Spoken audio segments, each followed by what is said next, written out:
Okay, we're back. And so we talked about the U.S. and the British building up the resources there in the south of England and getting ready to head across the channel. They call this, the English Channel. Head across the channel to take the war to mainland Europe. And the deception worked well, but they are still going to have to deal with resistance, because all of this area here is fortified. I mean, the areas that need to be fortified, some of it is impassable, but any area that had a place that people could land was fortified. It was a wall of armaments, and the Germans also kept reserves all back throughout France, a couple of different levels of reserves. And so they could travel by rail or road rather quickly to get to the fight wherever it might have occurred. And so they could move. If they're back here, then they could move north or south, whichever way that they need to, rather than being stationed right here and then having to do all the way around the coast. And so that was an advantage on their part. And they also had established numerous airfields. Remember when we were talking about the Battle of Britain, we had the map there that had all the different airfields out here, and then that had built up even more so over time. And so all of the these areas are covered with aircraft as well. So it's going to be a tough fight, but they are in for it, and they're going to go for it fully.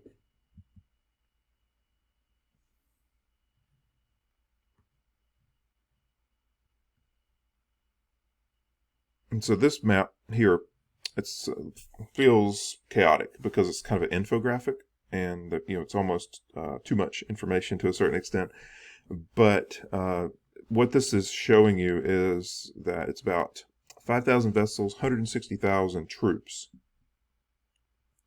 head across the English Channel to Normandy. That's the main area that they are going to be landing at. The U.S.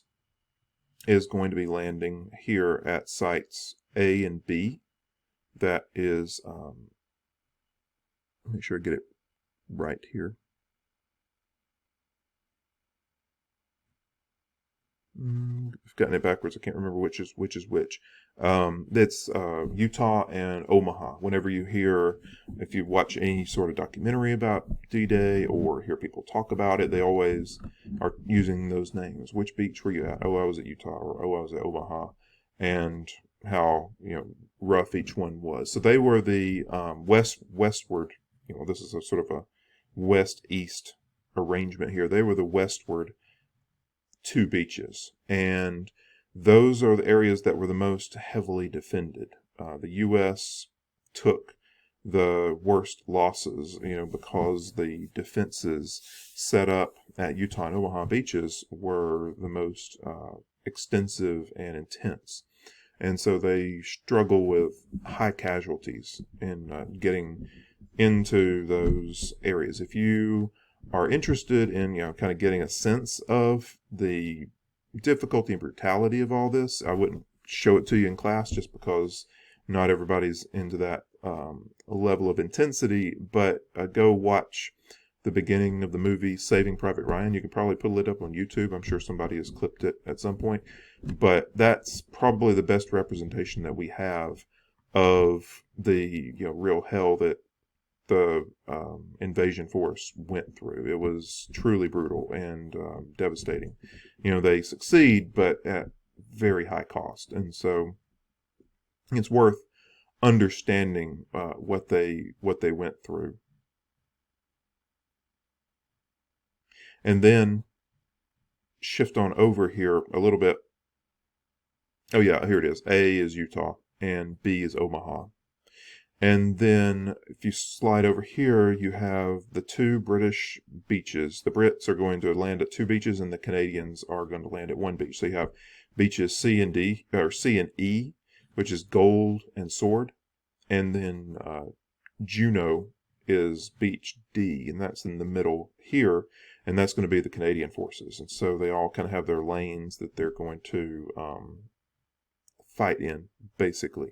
So gold and sword are going to be the British forces over here towards the east.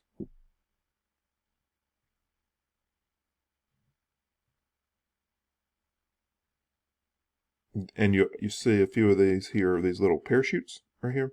These are British paratroopers who landed behind enemy lines ahead of D-Day. They were causing all sorts of havoc. The U.S. did that as well. You see the U.S. Airplanes flying in here to land in the zone ahead of schedule. And then the Brits. Oh, and you see it here as well. This is a, if you go back, so you could fly from this area across land to get to the area. So you could, have ships out here. I'm sorry, not ships. You could have routes flown through here to there.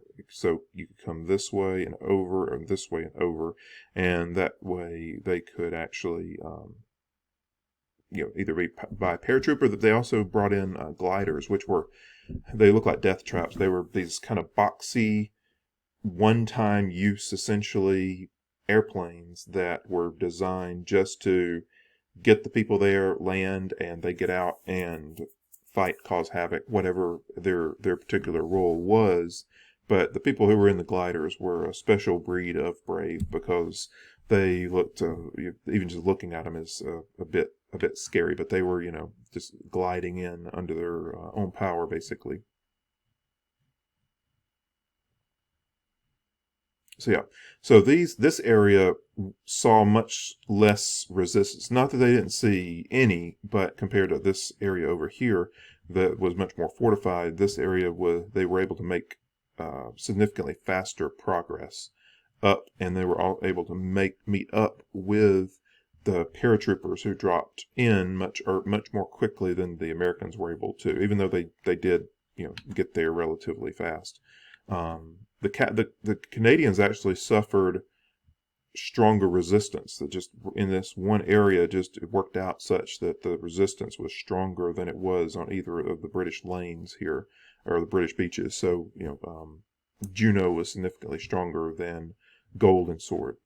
So that gives you the sort of lay of the land here. And just FYI, the American landings, or the American and the British landings, were about an hour apart.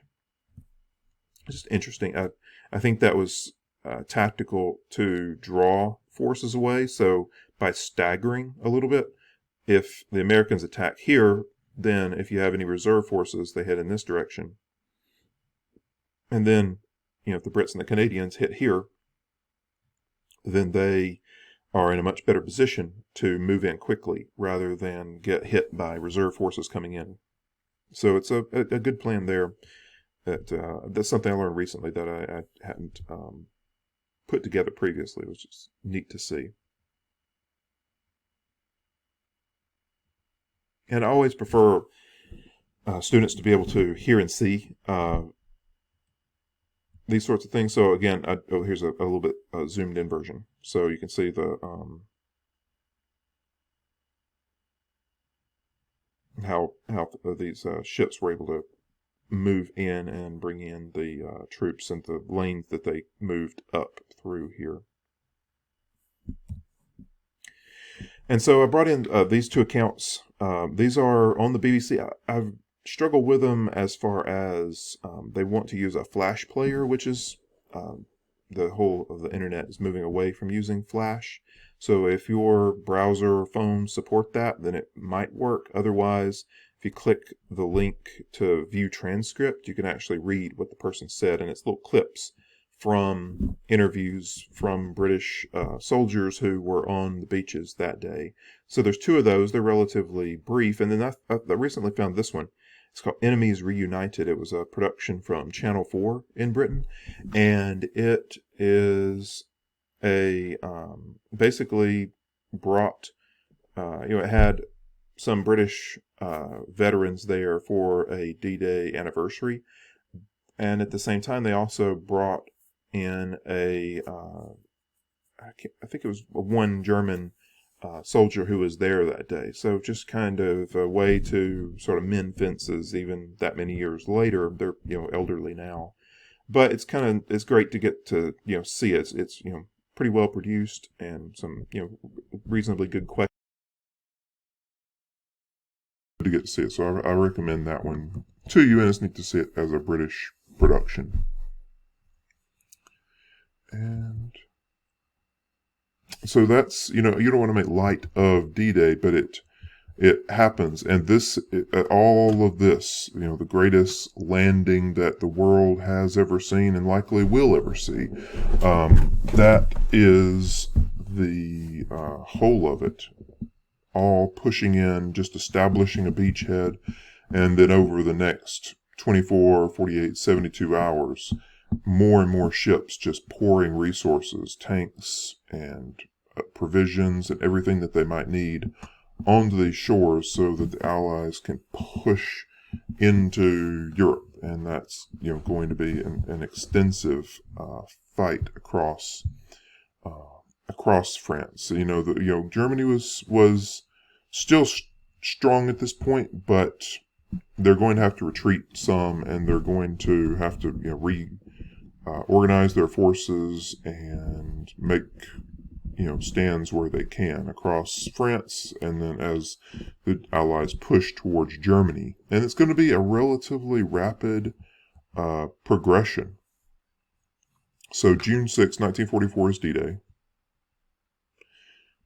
So June 6, June, July, the start is faster than the rest of the progress in a lot of ways. So June, July, the Allies are liberating the coast, so they kind of work their way up the coast to establish a very strong beachhead, extensive control there. They don't want to be, getting hit from the sides necessarily when they're trying to push inwards, and so they're doing their best there. By August, they liberate Paris, which is a massive celebration. Everybody in the world knows Paris, and so it's another one of those big cities like Rome that if you can capture it, that's a really big feather in your cap, and it's great for headlines. It shows very serious progress when not that long before Britain was on the brink. They could have been wiped off the map had the RAF not been able to fight them back at the Battle of Britain. So in this case, the Allies are in, much better shape dealing with the forces on the ground in Europe. And so they are moving across Paris all the way. So it's going to be June, July, August, September, October, November, and all the way up to December. And by December, they're right up to, the border of Germany. They're there, and that is when you're going to get the Battle of the Bulge, which is going to be this massive conflict that is going to put a real damper on the Allied plan. So let's pause there, and we'll come back with the Battle of the Bulge.